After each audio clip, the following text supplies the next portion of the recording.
I think that hitchhiking is a pretty inevitable part of doing any long trail. I did a significant amount of hitchhiking on all 3 of the trails I've walked, and it's just really necessary to get to resupplies. You know, in order to get food, showers, laundry, things like that, you've got to get to town, and most towns are not on trail. So hitchhiking is the cheapest and easiest way to get to town. Some of the other options, you know, there are shuttles, there are people who, trail angels who provide rides and things like that. But if you want to be cheap, then hitchhiking is the easiest way. It also means that you don't really need to plan it all, because you can just get to the trail when you want to and stick out your thumb. A few things that I always try and keep in mind when I'm hitchhiking. I always take my hat off, you know, so that somebody driving towards me can see my face, smile and, you know, look happy. I usually keep my bag with me next to the road so that anybody driving past can see that I'm a hiker. I haven't tried to hitchhike without my pack before, but I feel like if I didn't have my pack, then I'd look more like a homeless person and maybe somebody would be less likely to pick me up. When someone picks me up for a hitchhike, I like to have a really good idea of where I want to go. I try and have a location in mind, you know, the town that I'm actually trying to get to, but then also a couple of other options, a different town if, you know, there's another closer town in the opposite direction or something like that, or a junction along the way that maybe they might be turning left and we want to go right and that's somewhere else they could drop us. There's been very few times where it's taken me multiple shorter hitches to get to a town, but it's always a possibility. I often find that the sort of person who is willing to stop and pick up some hikers will probably go out of their way. You know, for them in their car, a couple of miles in the wrong direction doesn't mean much, but for us it's a huge help to get us to town, and people are often pretty happy to do that sort of thing. Generally when I'm hitchhiking, I try and keep my bag with me in the car. It's pretty easy to do because I travel pretty light. I'm happy to just hang on to my bag on my lap. But if the person insists on putting the bags in the back or anything like that, I try and keep my valuables with me. So I always keep my fanny pack on, which has usually got my phone, my wallet, and then my GoPro with me as well, because I don't want to be separated from them. For me, traveling internationally, my passport's also another thing that I try and keep in mind. But usually my passport is buried pretty deep in my bag, and so I'm not going to try and dig that out to try and carry it with me in a hitch. People usually say that women have an easier time hitchhiking than men. I don't know how true this is, but I've usually found it pretty easy to hitchhike.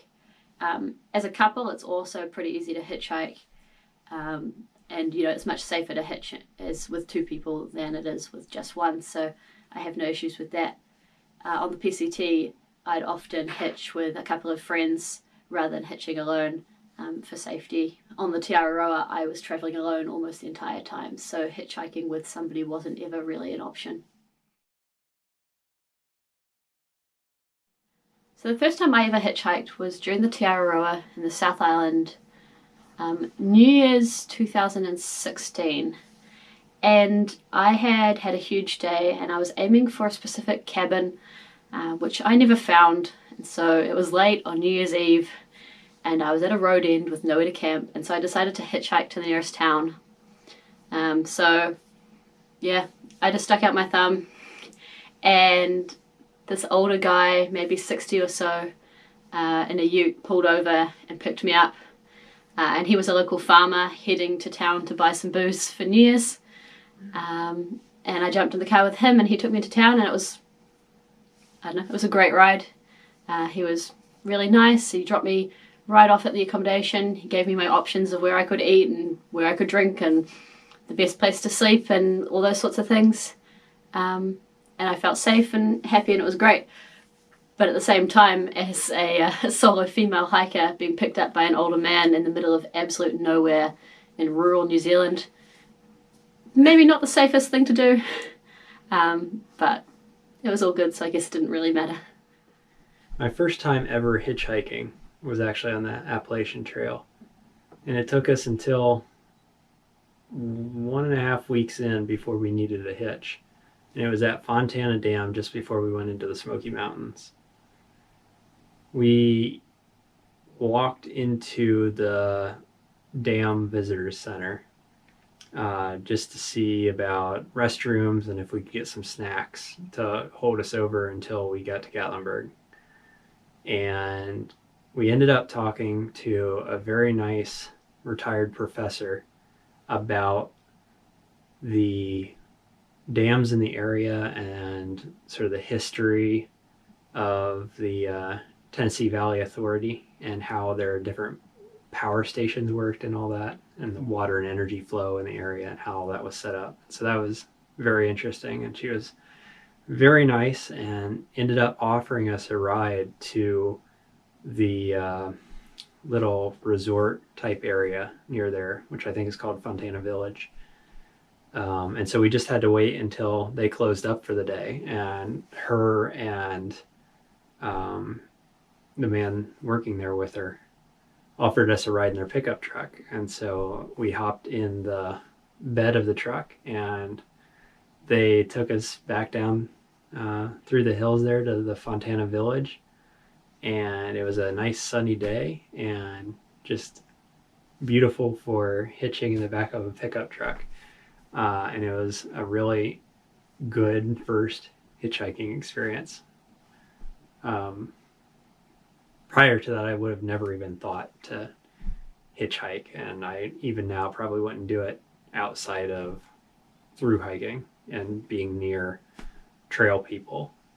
It just feels a little more safer, a little safer when you're near trail people, I guess.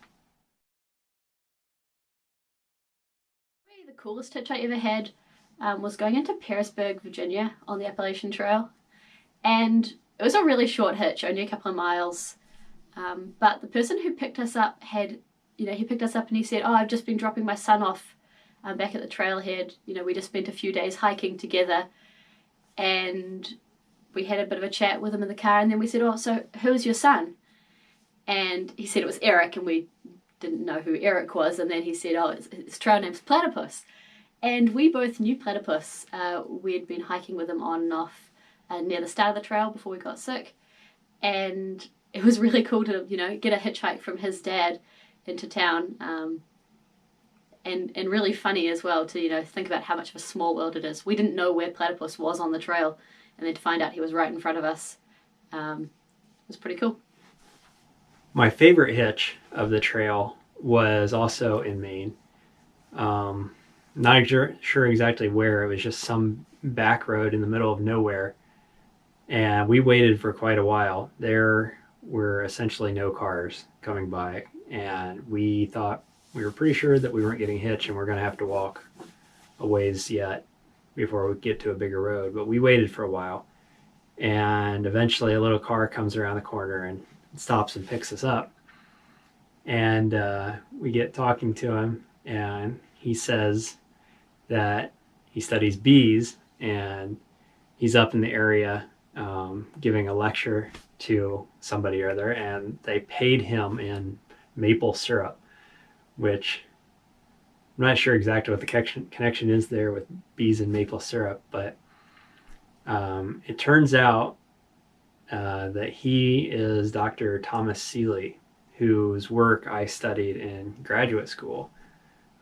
He's the author of the book Honeybee Democracy and numerous studies on honeybee communication and sensory and social neuroscience surrounding that.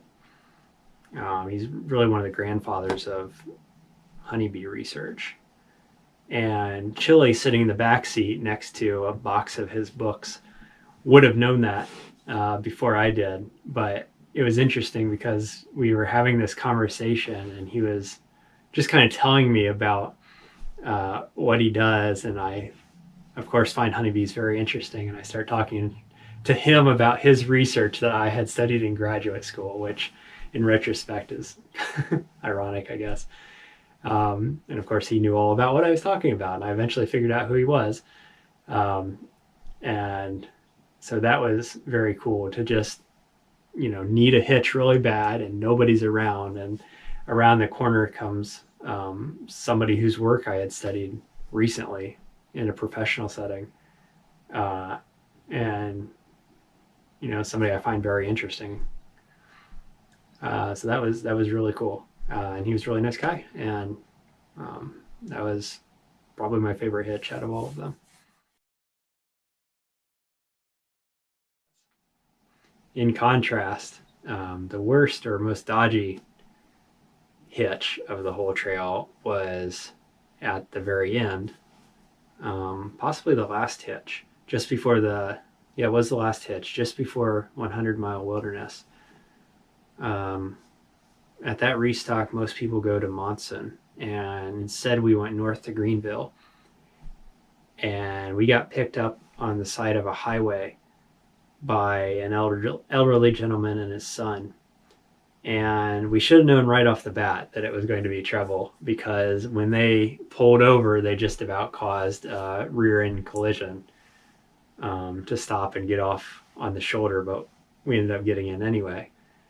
And the whole trip, they held a conversation with us and everything, and it was all very nice and everything, but the driving skills of the older man were questionable at best. And by the time that we pulled into the grocery store to restock, he pulls into the driveway, completely cutting off a RV that was coming at us as if to T-bone us.